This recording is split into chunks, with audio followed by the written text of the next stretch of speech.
I had to revamp my whole relationship with my own wife. 20 years in, I had to admit I had been unfaithful to her. You know how wonderful, I'm telling you all the stuff, the great stuff she did, the whole thing, that still wasn't enough for me to be faithful. And I had to turn. When you was at your lowest, she was there. You see? And I went, man. And I had to go, because I was going to turn, it was going to be this whole hardening of my heart. Well, I'm finally realizing, well, you know, it was you. Because you got to understand, when you're in that mindset, it's like, it's always somebody else. It's always somebody else's problem. Hey, not me, I'm good. Right. And I'll never forget, I felt like we was going to break up. We had just celebrated our 20th anniversary. We're on 34 now. Wow. But I said, I don't think we're going to make it.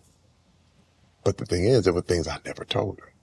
You know, there were secrets that I was holding, stuff that I'd done that I never said nothing about. That she didn't know about. She didn't know, but she suspected. You know, they know. Yeah. She's like, And finally, she said, this is the thing, man. This is what got me. She got me. She said, what is it I don't know about you, Terry Crews? And that, you know, sometimes you pop a spring. And she could have said that any other day and it wouldn't have done it. And it went, and it said, tell her. Because if you don't tell her, it's almost like God told me, he said, I'll never be with you again if you don't say this. Did you feel like if you didn't tell her at that moment and she'd have found out everything on her own, it'd have been a whole different ball game? Whole different ball game. Oh, easy. But that's the thing, man. Look, it's, hi, how does it work in the court? First of all, you turn yourself in. If you admit guilt, you get the leniency of the court. But if they catch you, right?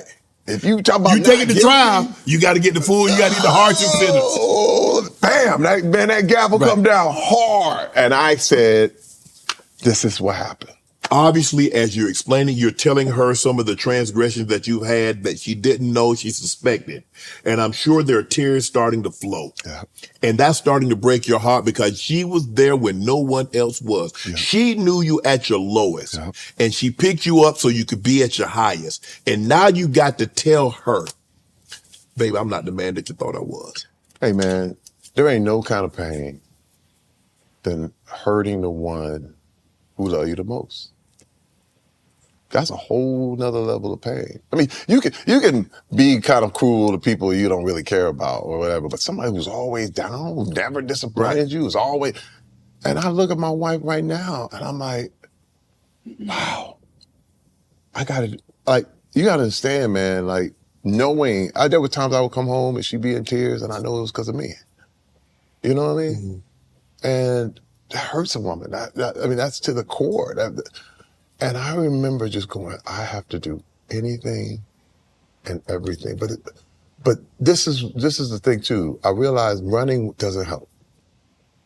I wasn't going to run anymore.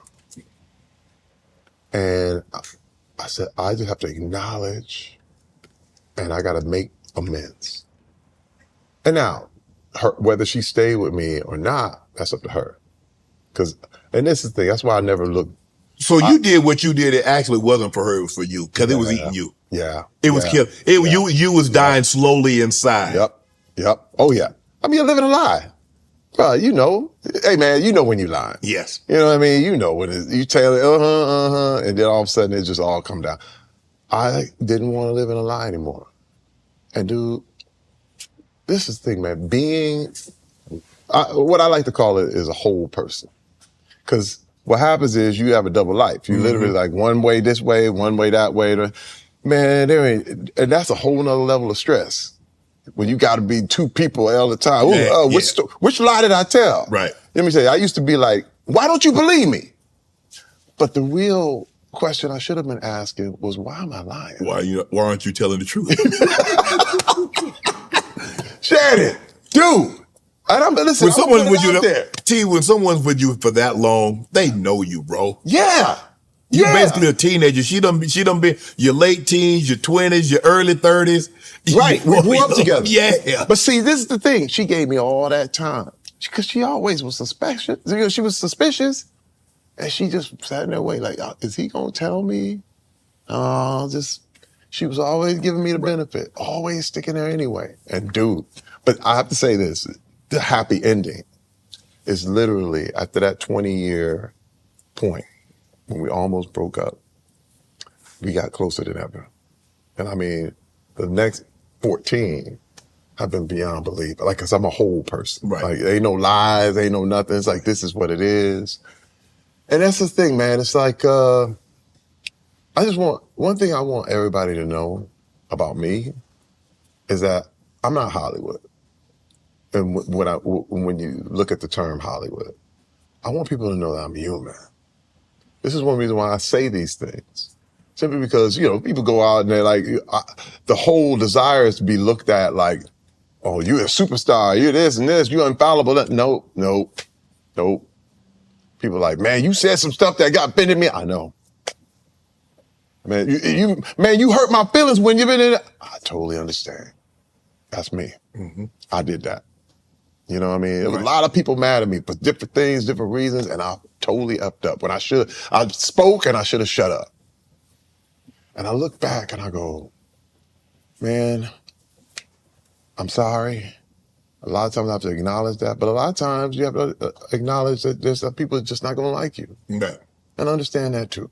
Mm-hmm. But I feel human because this is another thing. As a football player, you lose humanity. You become a god. And it always comes back to bite you. As an entertainer, the same way. Because people put you on a high pedestal.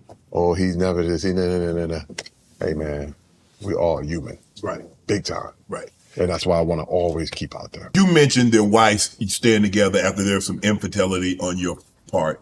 Do you believe your wife, you guys would be as close as you are now without that? First of all, we were on our way to breaking up. I mean, 20 years in, it was over. That's why I could totally understand men that are divorced. And I'll be real, that ball was on the fence. It could have went this way, that way.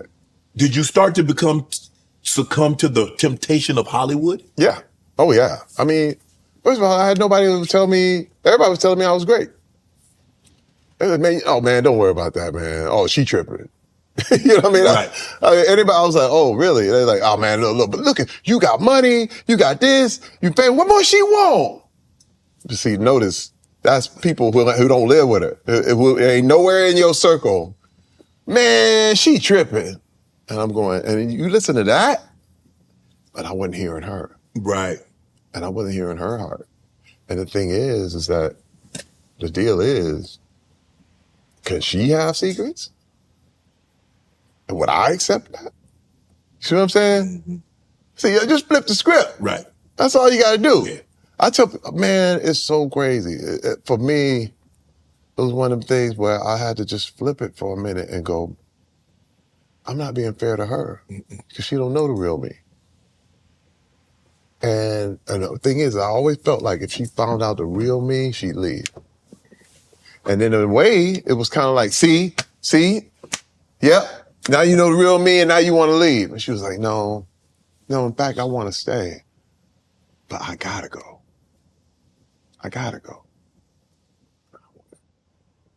Oh, this is wow.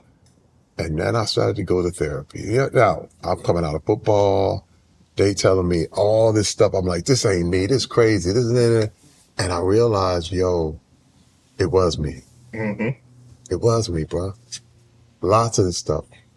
And she decided, she said, you know what? I'm going to work it out. Right.